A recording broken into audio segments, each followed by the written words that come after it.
bordel, il y a trop de lumière les gars. Désolé.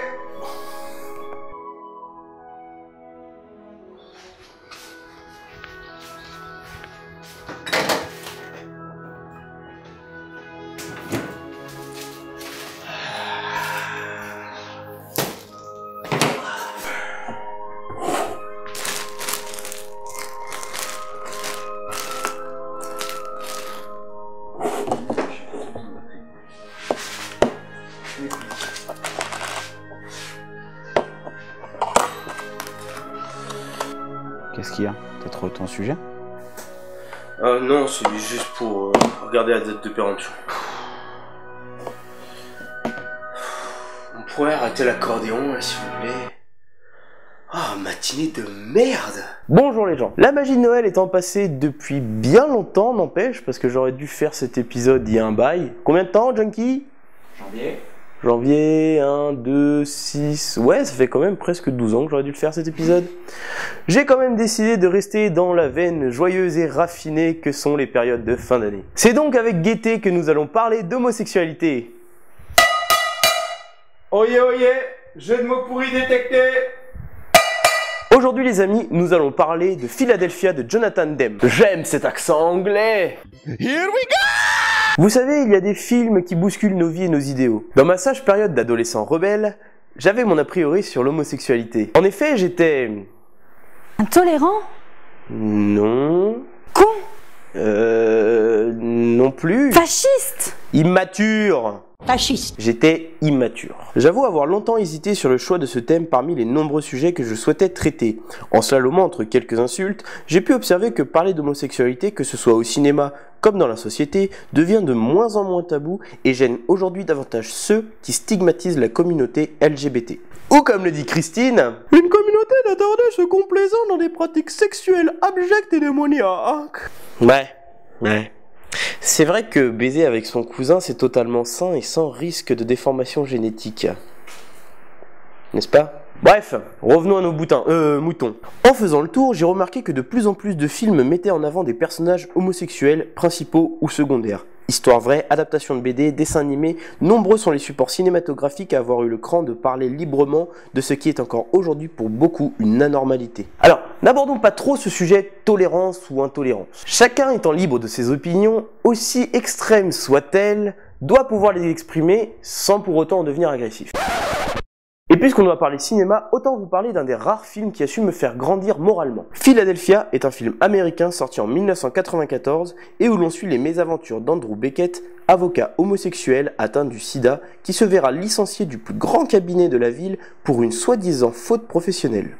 Dans sa quête pour la justice, il s'appuiera sur le soutien brimballant, plein de préjugés mais finalement sans faille d'un confrère, l'avocat Joe Miller, qui verra tout ce qu'il croit connaître sur la communauté gay voler en éclats en défendant Andrew contre ses anciens employeurs. 8h45, heure du décès. Qu'est-ce que je vais faire de lui?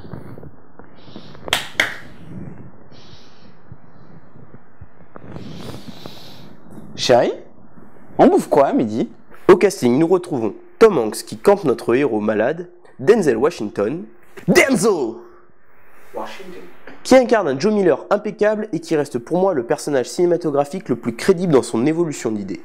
Bonjour, je suis Kylo Ren, ancien élève Jedi retourné contre son maître. Et pour le reste du casting, on retrouve Antonio Banderas en petit ami de Tom Hanks et Jason Robards en Charles Wheeler, ultra débectant mais très réaliste. Bien! Maintenant qu'on a parlé des acteurs, c'est bien joli, mais parlons un peu du réalisateur. Le réal.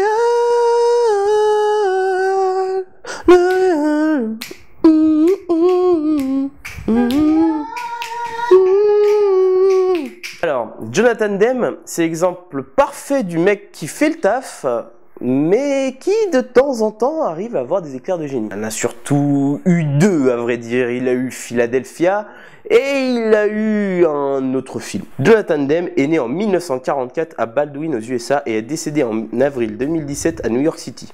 Il a eu une cinquantaine de films à son actif au poste de réalisateur, mais peu l'ont amené à la consécration. Enfin, quand je dis peu, c'est relatif. Il a déjà été oscarisé meilleur réalisateur. Ouais, il a été oscarisé pour un petit film, je crois, Le Silence des agneaux, quelque chose comme ça. Junkie, t'as pas mangé avec l'acteur principal? Non, c'est Jean-Kevin. Et l'acteur, il a kiffé manger avec lui? J'ai dégusté son foie avec des fèves au beurre et un excellent Chianti. Appétissant. Oui, Demme a réalisé le film le plus angoissant de ces 30 dernières années en offrant son meilleur rôle à l'hypnotique et malsain Anthony Hopkins. Mais laissons le cannibalisme aux jeunes vétérinaires français. Le tour du proprio étant terminé, passons au cœur du sujet.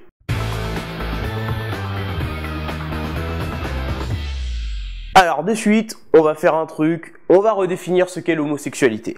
Et non, toi extrémiste homophobe au fond de la salle, l'homosexualité n'est pas une maladie. L'homosexualité correspond à une attirance sentimentale et sexuelle pour une personne du même sexe, par opposition étymologique à l'hétérosexualité. Merci Larousse. Parler d'homosexualité aujourd'hui devient plus libre, malgré tout c'est encore très sensible pour certaines oreilles. Pour ce qui est du cinéma, cela évolue dans le bon sens, mais en 1994, lors de la sortie en salle du long métrage de Demme, le film a bousculé les idéaux et la société quant aux propos abordés. Car oui, en 1994, non seulement l'homosexualité est hyper mal vue aux USA, mais en plus le sida vient tout juste d'être découvert. Le sida étant qualifié à l'époque de maladie des homosexuels. Enfin, maladie des homosexuels! Oui, histoire d'être un peu plus condescendant. Bienvenue dans le monde moderne, enfoiré. Êtes-vous homosexuel? Quoi? Êtes-vous homosexuel? Répondez à la question. Êtes-vous un homo? Êtes-vous une pédale, une tapette, une folle, une chochotte, un empaffé, un de la jaquette, une tentouse? Êtes-vous gay? Depuis de nombreuses années, le cinéma, notamment certaines boîtes de production, essayent de faire évoluer les idées des spectateurs. Alors, question! Le cinéma est-il aujourd'hui le seul support capable de faire changer les mentalités concernant l'homosexualité? On pourrait parler de la musique qui permet de transmettre poétiquement un message fort tel que l'ont fait Mécano ou Charles Aznavour. Non, je n'aborderai pas la littérature tout simplement parce que c'est le support le plus énorme en termes d'idées sur l'homosexualité, mais ce n'est pas le plus abstrait. D'autant plus que la littérature est l'un des supports les plus anciens artistiquement parlant et que malgré tout rien n'a vraiment fait changer les peuples. Mais le cinéma a un champ d'action beaucoup plus large. Parce que oui, ce sont les feignants qui n'ont pas envie de lire qui vont au cinéma. J'aime les préjugés. En effet, on peut en parler directement ou alors introduire seulement l'idée par le biais d'un personnage attachant ou non.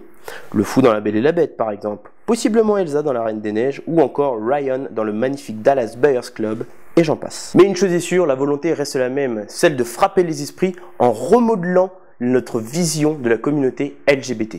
Le 7e art est sans doute l'outil qui marque le plus les populations quand on parle d'homosexualité. En quoi? En deux choses. D'abord, le fait que la plupart des histoires racontées sur les homosexuels touchent notre pensée à leur égard et du fait de leur réalisme choquant. Ensuite, l'intensité du pouvoir visuel et l'attachement au personnage passant parfois par une souffrance de dingue. En regardant l'évolution d'Andrew durant le film, on s'indigne de sa décadence physique au fur et à mesure de l'avancement de l'histoire. Empathie, colère, tristesse, tout passe par les yeux et ensuite l'humanité qui sommeille en chacun de nous. Et pourtant, même si l'on désirerait changer les choses, cela reste impossible. Et c'est alors que grandissent frustration et amour pour notre héros. Donc les gars, on est d'accord. C'est la dernière fois que je vous entends dire d'une jolie lesbienne que c'est du gâchis. Sur ce, je devais vous laisser en vous souhaitant une excellente année 2018, mais comme c'est passé depuis un bail... Salut. Fasciste! Non mais sérieux! Quelqu'un peut lui fermer son claque d'aube à la vieille bourgeasse là?